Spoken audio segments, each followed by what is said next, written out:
ఎముకలను దృఢంగా ఉంచి మోకాళ్ళ నొప్పులు, నడుం నొప్పులు ఈ లడ్డు తినడం ద్వారా ఎటువంటి మందులు వాడకుండా న్యాచురల్గా తగ్గుతాయి. ఇన్స్టెంట్గా ఎనర్జీని ఇస్తుంది.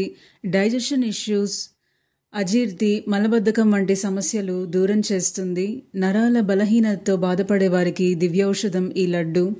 ఇమ్యూనిటీ పెంచుతుంది. హాయ్ అండి, అందరికీ నమస్కారం. Welcome to Divyamrutham. ముందుగా ఇక్కడ క్యాస్ట్ ఐరన్ ప్యాన్ తీసుకున్నానండి. క్యాస్ట్ ఐరన్ ప్యాన్ అయితే మనకు పల్లీలు లోపల వరకు వేగుతాయి చక్కగా. పచ్చిదనం లేకుండా లోపల వరకు వేగితేనే లడ్డు చాలా రుచిగా కుదురుతుందండి. ఇక్కడ విరిగిపోయిన పప్పులను సపరేట్గా తీసి ఇవి వేగిన తర్వాత వాటిల్లో కలుపుకోవాలండి. లేకపోతే అవి కూడా కలిపి వేయించామంటే మాడిపోతాయి. మనము ఎటువంటి కూరలు చేసినా, పచ్చళ్ళు చేసుకున్నా, కారపొళ్ళు చేసుకున్నా ఇలా విరిగిపోయిన పప్పులను సపరేట్ చేసి ఈ పప్పులు వేగిన తర్వాత కలుపుకుంటే బాగుంటుందండి.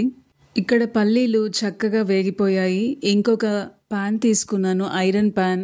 ఇక్కడ ఒక కప్పు ఫ్లాక్స్ సీడ్స్ తీసుకుంటున్నానండి. ఫ్లాక్స్ సీడ్స్ మన ఆరోగ్యానికి చాలా మంచిది. ప్రతిరోజు ఫ్లాక్స్ సీడ్స్ తీసుకోవడం వల్ల గుండె సంబంధిత వ్యాధులు రాకుండా ఉంటాయి. చెడు కొలెస్ట్రాల్ని తగ్గించి గుడ్ కొలెస్ట్రాల్ని పెంచే గుణం ఫ్లాక్స్ సీడ్స్కి ఉందండి. మీడియం ఫ్లేమ్లో ఫ్లాక్స్ సీడ్స్ చక్కగా వేగిపోయాయి. నెక్స్ట్ ఇదే ప్యాన్లో ఫ్లాక్స్ సీడ్స్ పక్కకు తీసి తెల్ల నువ్వులు వేస్తున్నానండి. మనకు పాల కన్నా తెల్ల నువ్వులు ఎక్కువ కాల్షియం అందిస్తాయి మన శరీరానికి. ప్రతిరోజు నువ్వులతో చేసిన లడ్డూలను పిల్లలకు ఇవ్వడం ద్వారా రోజుకు కావాల్సిన కాల్షియం వాళ్ళకు పుష్కలంగా అందుతుందండి.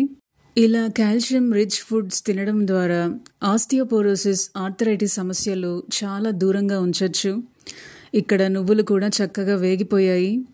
మన స్టార్ ఇంగ్రీడియంట్ ఇక్కడ చూస్తున్నారు కదండి, తాటి బెల్లం. చూడ్డానికి డార్క్ చాక్లెట్ లాగా ఉంది. వీటిల్లో ఉన్న బెనిఫిట్స్ అన్నీ ఇన్ని కాదండి. రెగ్యులర్గా తాటి బెల్లం తినడం వల్ల ఎముకలను దృఢంగా ఉంచుతుంది. మోకాళ్ళ నొప్పులు, నడుం నొప్పులు తగ్గిస్తుంది. నరాల బలహీనతతో బాధపడే వారికి దివ్యౌషధం అండి ఈ తాటి బెల్లం. డైజెషన్ ఇష్యూస్, అజీర్తి, మలబద్ధకం వంటి సమస్యలు దూరంగా ఉంచుతుంది. ఇంతవరకు తాటి బెల్లం రుచి చూడని వాళ్ళ కోసం చెప్తున్నాను. ఇది టేస్ట్ ఎలా ఉంటుందంటే అచ్చం మన కాఫీ లాగా ఉంటుందండి. అలాగే డార్క్ చాక్లెట్ లాగా కూడా అనిపిస్తుంది. టేస్ట్ మాత్రం చాలా బాగుంటుందండి. మన బెల్లంలో కేవలం స్వీట్నెస్ ఉంటుంది, కానీ తాటి బెల్లంలో కాస్త కాఫీలో, డార్క్ చాక్లెట్లో ఉన్న చేదు లైట్గా ఉంటుందండి. చాలా లైట్గా ఉంటుంది. తప్పకుండా ఎన్నో ఆరోగ్య ప్రయోజనాలు ఉన్న ఈ తాటి బెల్లంని ప్రతిరోజు అందరూ తీసుకోవాలి.